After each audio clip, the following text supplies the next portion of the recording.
Welcome everyone. তো আজকে আমাদের টপিক হচ্ছে আর্থারাইটিস। আর্থারাইটিস কি, আর্থারাইটিস কেন হয়, আর্থারাইটিসের লক্ষণ, আর্থারাইটিসের ধরন, এই বিষয়গুলো জানো।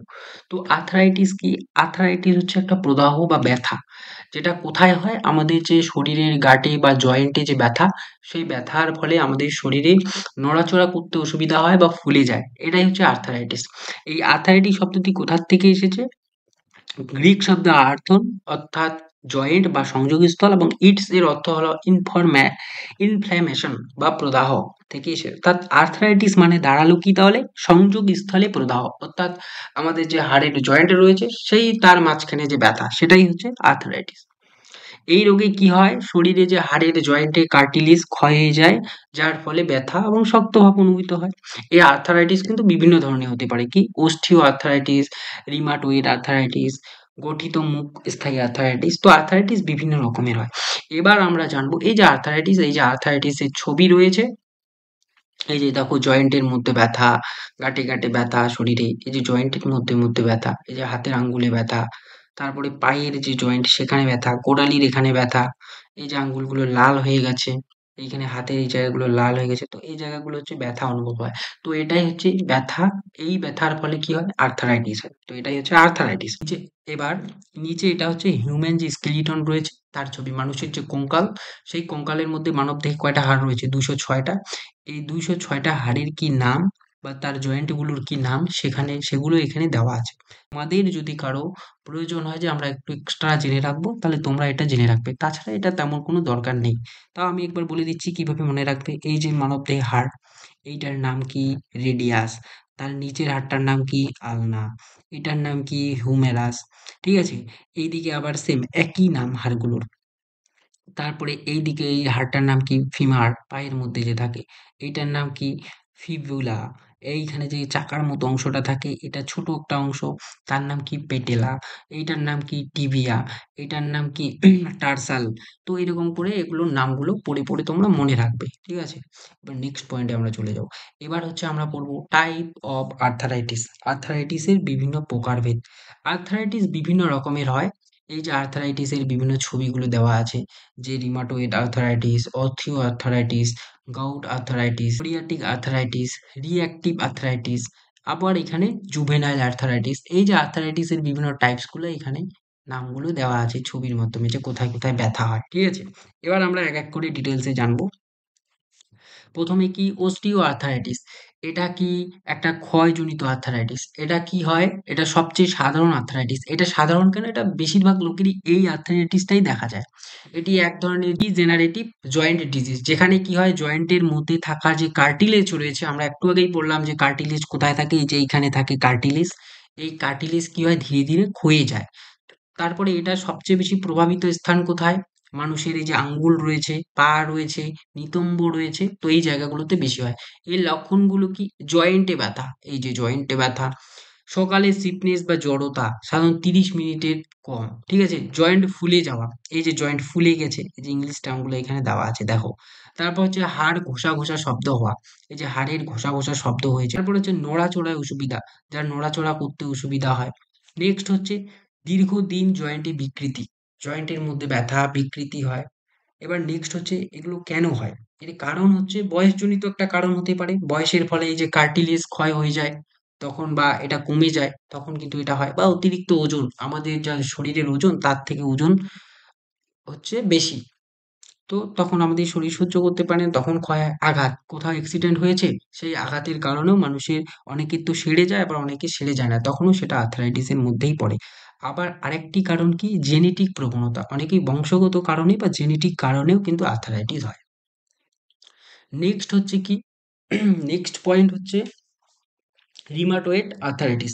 এটি কি? এটি একটি অটো ইমিউন প্রদাহজনিত আর্থারাইটিস। এটা মনে রাখতে হবে শর্ট কোশ্চেনের জন্য। ঠিক? আমাদের যে শরীরের প্রতিরোধ ব্যবস্থা রয়েছে, সেই জয়েন্ট গুলোকে কি করে? এরা আক্রমণ করে।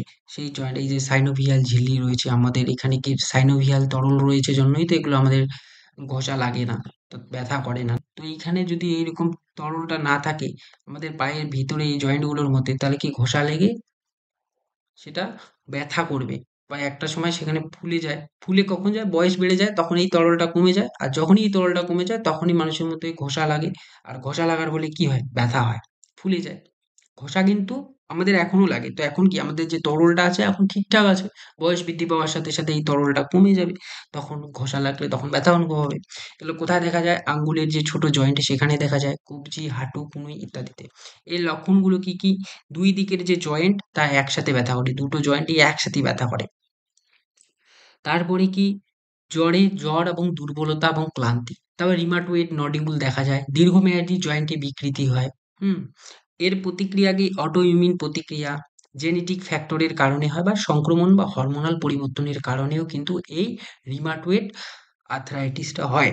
এই যে ছবি, রিমাটয়েড আর্থ্রাইটিস আর অস্টিও আর্থ্রাইটিস এর মধ্যে ডিফারেন্স, এই যে ছবিটা আর এই ছবিটা তোমরা দেখো নিজেই ডিফারেন্সটা বুঝতে পারছো যে আর্থ্রাইটিসে কোথায়, কোথায় বেশি আক্রান্ত হয় আর রিমাটয়েড আর্থ্রাইটিসে কোথায়, কোথায় বেশি আক্রান্ত হয়। ঠিক আছে? এবার নেক্সট পয়েন্ট হচ্ছে গাউট।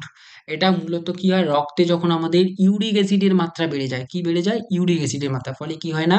আমাদের যে অতিরিক্ত ইউরিক অ্যাসিড সেগুলো আমাদের জয়েন্টে যায়। সেই জয়েন্টে গেলে সেখানে প্রদাহ বা ব্যথা হয়। কোথায় বেশি হয়? বড় আঙ্গুলের জয়েন্টে দেখা যায়। এই যে বড় আঙ্গুল রয়েছে, গাউট মূলত পায়েই দেখা যায়, হ্যাঁ? এই যে গাউট আর্থ্রাইটিস মূলত আমাদের যে বড় আঙ্গুল এই জায়গায় প্রচন্ড ব্যথা করে। তো এটা হচ্ছে গাউট আর্থ্রাইটিস। এর লক্ষণগুলো কি? হঠাৎ তীব্র ব্যথা হয়। এই যে হঠাৎ তীব্র ব্যথা হয়। তো জয়েন্ট লাল, গরম ও ফুলে যায়। জয়েন্টে লাল হয়, গরম হয় এবং ফুলে যায়। রাতে বা সকালে ব্যথা বেশি হয়। রাতে এবং সকালে ব্যথা বেশি হয়। পুনঃ, পুনঃ আক্রমণ হয়। বারবার ব্যথা করে। তারপর যে দীর্ঘস্থায়ী হলে এটার আরেকটা নাম তৈরি হয়। ইউরিক অ্যাসিড ডিসপোজিট বলা হয়। যেটাকে আরেকটা নামে বলা হয় ট্রপি। এর কারণগুলো কি এই আর্থ্রাইটিসের? কারণ ইউরিক অ্যাসিডের বেশি উৎপাদন। প্রচন্ড পরিমাণে ইউরিক অ্যাসিড উৎপাদন হচ্ছে আমাদের শরীরে, কিন্তু নিঃসরণ কম হচ্ছে। ফলে ইউরিক অ্যাসিডের মাত্রা শরীরের মধ্যে বেড়ে যাচ্ছে। ফলে কি হচ্ছে? গাউট আর্থ্রাইটিস হচ্ছে। তারপর যে খাদ্যাভ্যাস, মাংস, অ্যালকোহল এগুলো বেশি খেলে। তারপরে কি না? কিডনির সমস্যা যদি হয় তাহলেই কিন্তু এই আর্থ্রাইটিসটা হয়। Psoriatic arthritis. এটি কোথায় দেখা যায়?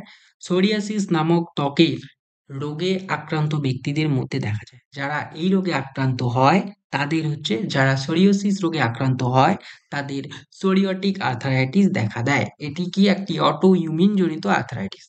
এটার প্রভাবিত স্থানগুলো কি? এটার প্রভাবিত স্থানগুলো হচ্ছে এই যে দেখো হাতের আঙ্গুল, তারপরে হচ্ছে আপনার যে নিতম্বর এখানে দেখা যায়, তারপর যে পায়ের নিচে দেখা যায়, পা ফুলে যায়, এই যে নখগুলো আলাদা রকম হয়ে যায়, তারপর স্পাইনালে ব্যথা হয়, হাঁটু ফুলে যায়, ব্যথা করে, পায়ে গোড়ালিতে ব্যথা হয়। নেক্সট পয়েন্ট, এগুলোই এখানে দেওয়া আছে, ঠিক আছে? এর কারণটা কি? এটা একটা অটোইমিউন প্রতিক্রিয়া এবং জেনেটিক এবং পরিবেশগত কারণ থাকে। তারপরের পয়েন্টটা কি? Reactive arthritis. এটি কি? এটি কোনো সংক্রমণের পর যখন আমাদের শরীরে কোনো সংক্রমণ হয়, তার প্রতিরোধ ব্যবস্থা অস্বাভাবিক প্রতিক্রিয়া করলে, আমাদের শরীরে কোনো কিছু একটা আক্রমণ হলো, তারপর সেটার থেকে একটা প্রতিক্রিয়া তৈরি হলো তাকে দূর করানোর জন্য। কিন্তু যখনই এটা অস্বাভাবিক পর্যায়ে চলে যায় তখন কি হয়? এই আর্থ্রাইটিস হয়। এটা কোথায় হয়? হাঁটু এবং গোড়ালি পায়ের জয়েন্টে দেখা যায়। এই যে হাঁটু জয়েন্টে, তারপর যে গোড়ালি রয়েছে, এই যে গোড়ালির জয়েন্টে, এখানে কিন্তু এই আর্থ্রাইটিস দেখা যায়। এই যে ছবির মধ্যে সুন্দর করে দেওয়া আছে। এই যে লক্ষণগুলো কি, কি? জয়েন্টে ব্যথা এবং ফোলাভাব, জয়েন্ট ব্যথা যায়, এই যে ফুলে গেছে। চোখে প্রদাহ হয়। মূত্রনালীতে জ্বালা করে। ত্বকে কি হয়? র‍্যাশ বা ঘা হয়। এই ৩ টি লক্ষণ যখন একসাথে থাকে তখন তাকে রিটেয়ার সিনড্রোমও বলা হয়। তো এটাও একটা গুরুত্বপূর্ণ শর্ট কোয়েশ্চেন। এর কারণ কি? এই আর্থ্রাইটিসের কারণ হচ্ছে আমাদের সংক্রমণ, বিভিন্ন ভাইরাসের সংক্রমণের সালমোনেল্লা, ঠিক আছে? এই সংক্রমণের ফলে হয় এবং এটা একটি অটোইমিউন জনিত প্রতিক্রিয়া। নেক্সট হচ্ছে অ্যাঙ্কাইলোজিং স্পাইনালাইটিস। এটা একটি অটোইমিউন জনিত ডিজিজ, যেখানে কি হয়? আমাদের যে নামটার থেকেই বোঝা যাচ্ছে যে আমাদের মেরুদণ্ড যে রয়েছে স্পাইনাল, সেই স্পাইনালে ও পেলভিস অঞ্চলে কি হয়? ব্যথা হয়। সেই জয়েন্ট গুলোতে ব্যথা হয়। সেই জয়েন্ট গুলোতে যে ব্যথা হয়, সেই কারণে যে আর্থ্রাইটিস হয় সেটাই হচ্ছে তোমার অ্যাঙ্কাইলোজিং আর্থ্রাইটিস। এখানে কোথায় সবচেয়ে বেশি প্রভাবিত হয়? লোয়ার ব্যাক এবং স্ক্রোলিং জয়েন্ট এবং হিপে। এই যে দেখো ছবির মধ্যে দেওয়া আছে লোয়ার ব্যাক, হিপের মধ্যে, ঠিক আছে? আবার জয়েন্টের মধ্যে দেখা যায়। এটার লক্ষণগুলো কি, কি? পিঠে এবং কোমরে দীর্ঘস্থায়ী ব্যথা হয়। পিঠে এবং কোমরে কিন্তু দীর্ঘস্থায়ী অনেকদিন ধরে। সকালে স্টিফনেস, তারপরে স্টিফনেস থাকে, বিরক্ত লাগে, তারপরে ব্যায়াম করলে তখন ভালো হয়ে যায়। তারপর মেরুদণ্ড শক্ত হয়ে যায়। স্পাইনাল যে মেরুদণ্ড রয়েছে সেটা শক্ত হয়ে যায়। তারপরে কি হয়? বাঁকানো দেহভঙ্গি, দেহভঙ্গি কি হয়? বাঁকানো হয়, দেহভঙ্গি কি হয়? বাঁকানো, এই যে লোকটা বেঁকে আছে। তারপরে কি হয়? শ্বাস নিতে কষ্ট হয়, শ্বাসকষ্ট হয়। নেক্সট কি? চোখে প্রদাহ হয়, এই যে চোখে প্রদাহ হয়, এই যে চোখে প্রদাহের ছবি, ঠিক আছে? এগুলো হচ্ছে লক্ষণ। এর কারণগুলো কি কি? এটা একটা অটোইমিউন জনিত প্রতিক্রিয়া, জেনেটিক HLA-B27 পজিটিভ এর কারণে হয়। তো এগুলো শুধু কারণগুলো প্রত্যেকটারই প্রায় কাছাকাছি। তো এগুলো জাস্ট মনে রাখবে শর্ট কোশ্চেনের জন্য। নেক্সট পয়েন্ট হচ্ছে জুভেনাইল আর্থ্রাইটিস। জুভেনাইল কথাটার বাংলা অর্থই হচ্ছে শিশুদের যে আর্থ্রাইটিস হয় সেটাই হচ্ছে জুভেনাইল আর্থ্রাইটিস। এটা কি? যখন একটা শিশু আর্থ্রাইটিস হয়, অর্থাৎ 16 বছরের কম বয়সী শিশুদের মধ্যে যে আর্থ্রাইটিস হয় সেটাই হচ্ছে তোমার জুভেনাইল আর্থ্রাইটিস। এখানে কি হয়?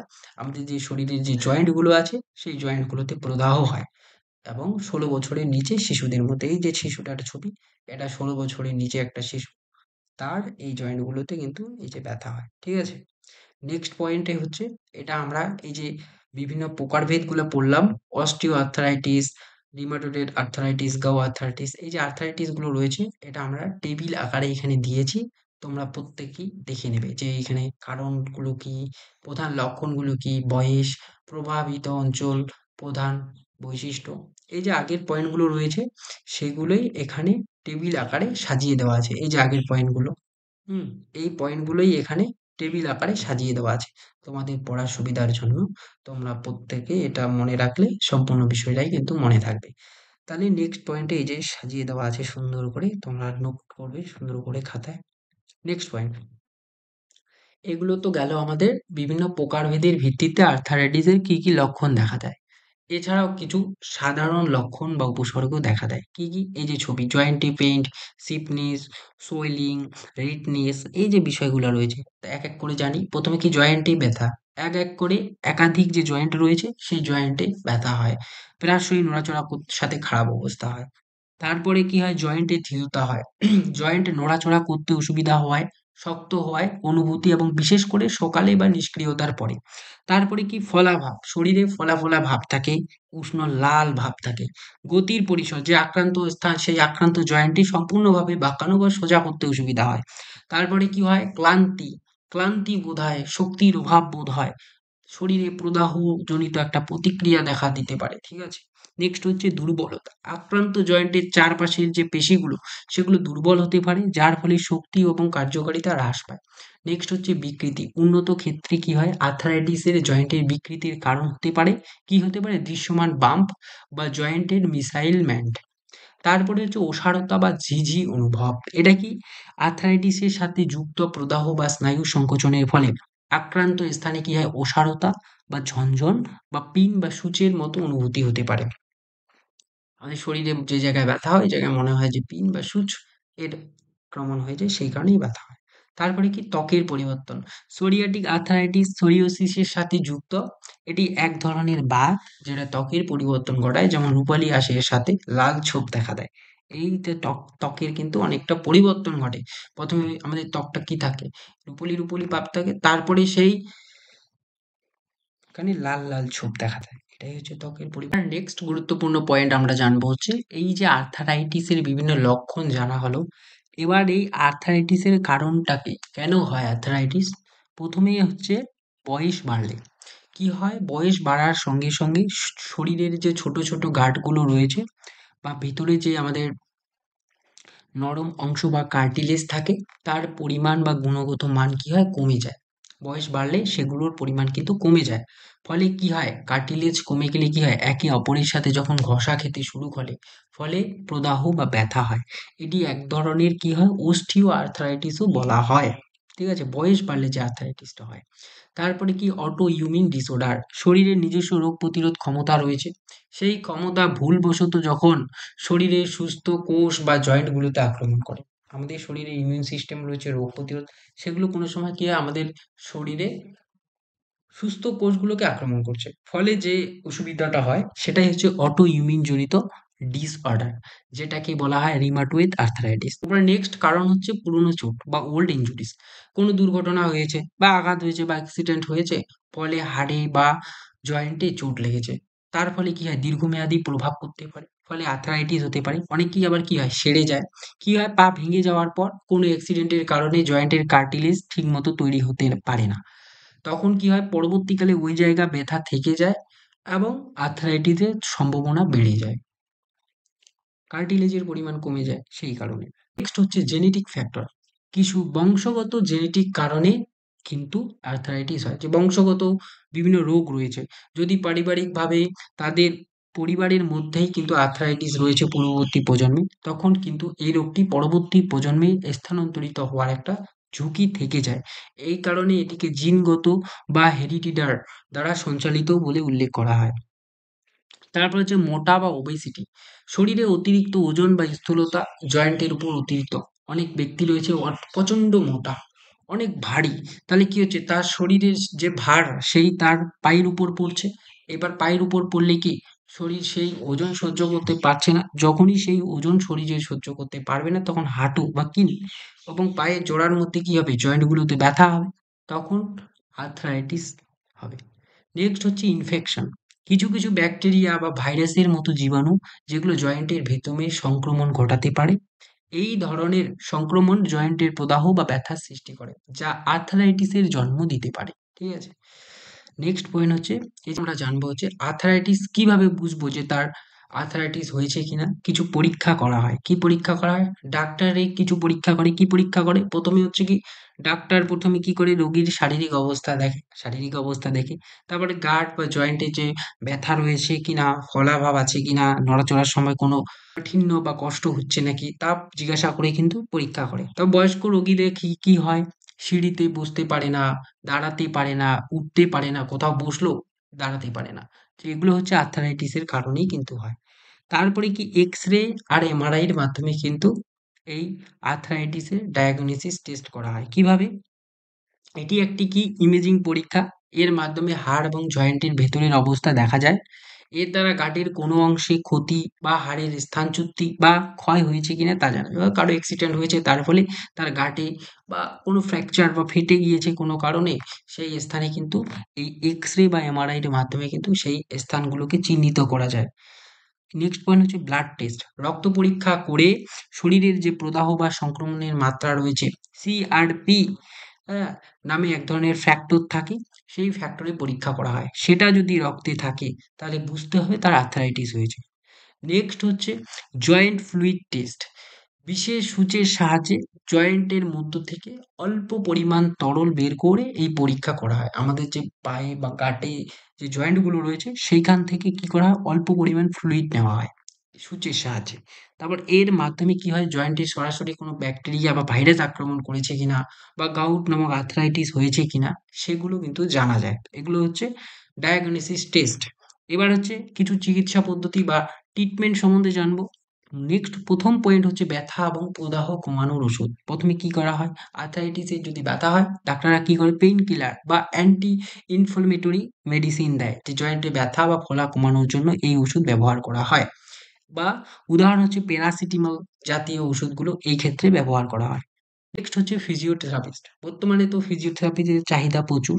তো নিয়মিত কিছু ব্যায়াম তারা বলে সেই জয়েন্টগুলোকে নমনীয় রাখে সেই ব্যায়ামের মাধ্যমে মাংসপেশিগুলো কি হয় শক্তি বৃদ্ধি হয়।